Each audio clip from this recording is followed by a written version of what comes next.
Hai Sobat Cilik, dengan Bu Tata, sahabat yang menemani kamu sebelum tidur. Untuk sahabat cilik, jika ada permintaan mendengar dongeng lainnya, silahkan tulis judul dongeng di kolom komentar ya. Dan jangan lupa klik tombol like, share, dan subscribe ya. Selamat mendengarkan. Pemuda yang menyukai naga. Di sebuah desa ada seorang pemuda yang sangat menyukai naga. Ia selalu menceritakan tentang kehebatan naga, meskipun ia belum pernah melihat naga.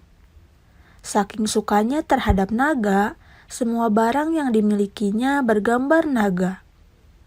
Apakah kau tak takut dengan naga? Bukankah naga sangat seram? Tanya seorang teman ketika sedang bertamu ke rumah pemuda itu. Menurutku naga itu sangat gagah, tubuhnya pun indah, kenapa harus takut? Lihatlah, sangat indah bukan? Jawab pemuda itu sambil memamerkan lukisan naga yang sangat besar di rumahnya. Rasa sukanya kepada naga yang teramat besar membuat pemuda itu sangat terkenal. Kabar tentang seorang pemuda yang menyukai naga pun sampai ke telinga naga yang hidup di langit. Naga merasa amat senang, karena ada seseorang yang sangat menyukainya. Selama ini orang-orang selalu berlari tunggang-langgang saat melihatnya. Aku akan datang ke rumah pemuda itu. Pasti ia akan sangat senang melihat kedatanganku, ucap naga. Naga lalu turun ke bumi dan menuju ke rumah pemuda. Tapi rupanya pemuda itu masih bekerja, sehingga rumahnya kosong. Aku akan memberi kejutan kepadanya. Aku akan masuk melalui jendela. Pasti ia kaget dan merasa sangat senang, pikir naga. Naga pun masuk ke rumah pemuda melalui jendela. Ia bersembunyi di sana sambil menunggu si pemuda pulang dari bekerja. Hari sudah beranjak sore. Pemuda itu pun pulang ke rumah. Betapa kagetnya si pemuda ketika melihat jendela rumahnya terbuka. Rupanya, naga lupa menutupnya kembali. Pemuda itu pun masuk ke dalam rumah. Tiba-tiba naga muncul membuatnya kaget. Hai pemuda, akulah naga yang kau sukai. Aku sengaja datang untuk menemuimu, ucap naga. Pemuda itu terlihat ketakutan. Bukannya senang, pemuda itu justru berlari tunggang-langgang. Tolong, di rumahku ada naga, teriak pemuda itu sambil berlari keluar rumah. Naga pun menjadi heran, apakah pemuda itu benar-benar menyukainya? Mengapa ia malah berlari sangat kencang saat melihatnya? Akhirnya, naga kembali ke langit dengan sangat kecewa. Ia pun memutuskan untuk tak lagi datang ke desa. Pesan moral dari dongeng ini adalah, jika menyayangi sesuatu, sayangilah dengan sepenuh hati.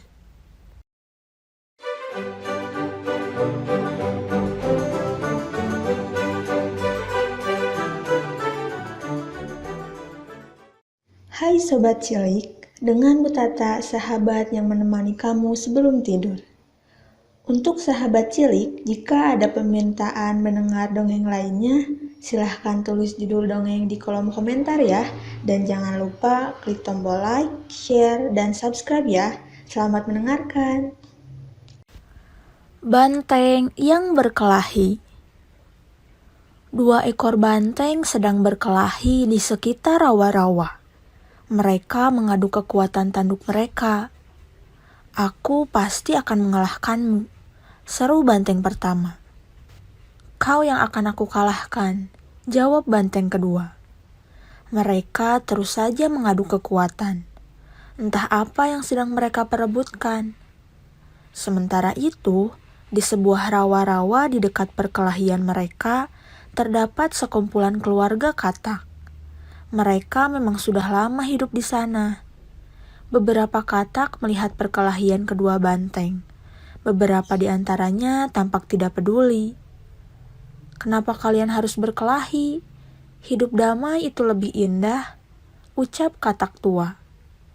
Banteng-banteng itu tak menghiraukan perkataan katak tua.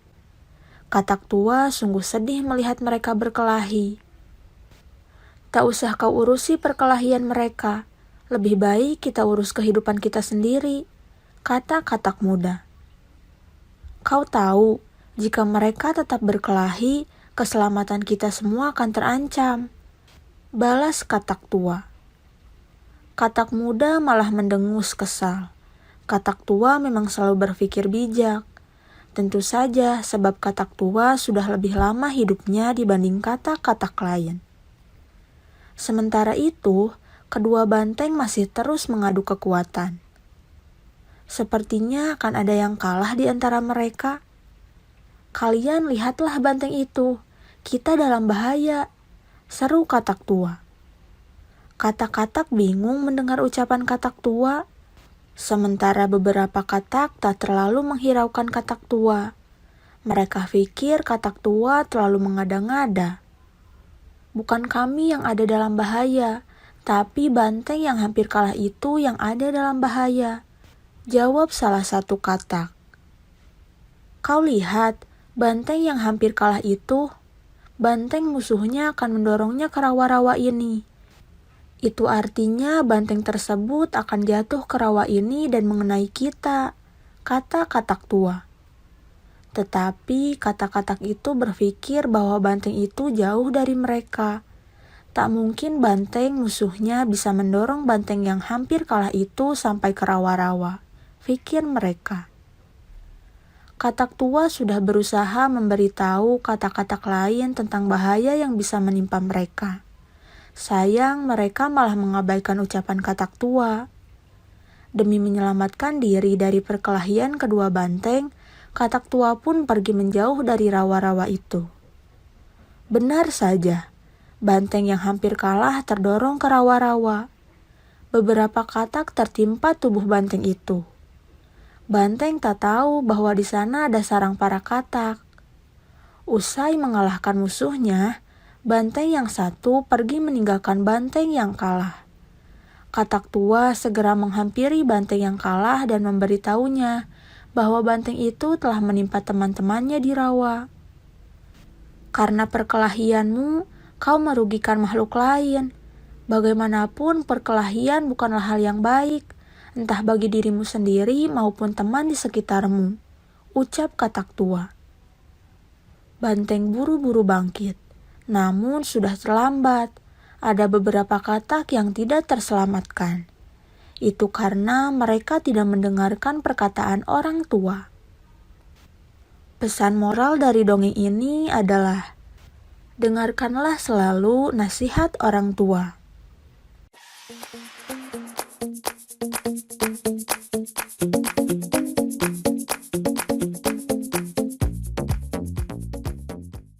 Hai Sobat Cilik, dengan Bu Tata, sahabat yang menemani kamu sebelum tidur. Untuk sahabat cilik, jika ada permintaan mendengar dongeng lainnya, silahkan tulis judul dongeng di kolom komentar ya.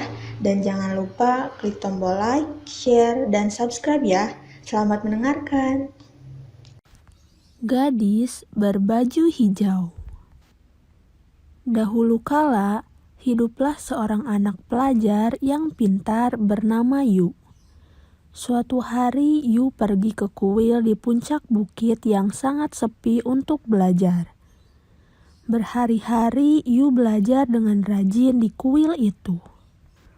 Sampai suatu malam, ia sangat lelah hingga tertidur di meja. Tidurnya sangat lelap sampai-sampai ia bermimpi. Dalam mimpinya, Yu bertemu dengan seorang gadis cantik yang memakai baju hijau. Gadis berbaju hijau itu membungkuk ke arah Yu dan berkata, "Tolonglah aku mohon tolonglah aku." Yu kaget dan terbangun sampai menumpahkan tinta di meja.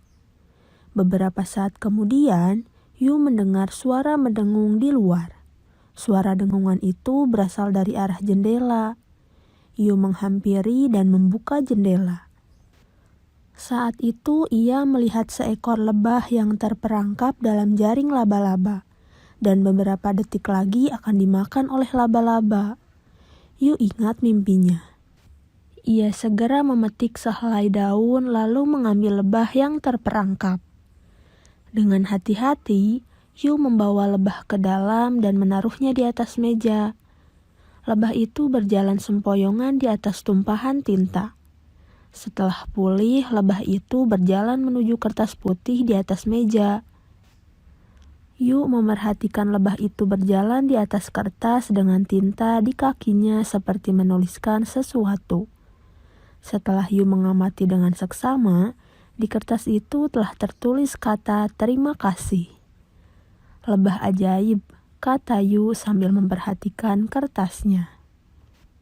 Pesan moral dari dongeng ini adalah, tolonglah sesama makhluk Tuhan sekecil apapun itu. Jika kamu berbuat baik, maka akan diperlakukan baik juga oleh orang lain.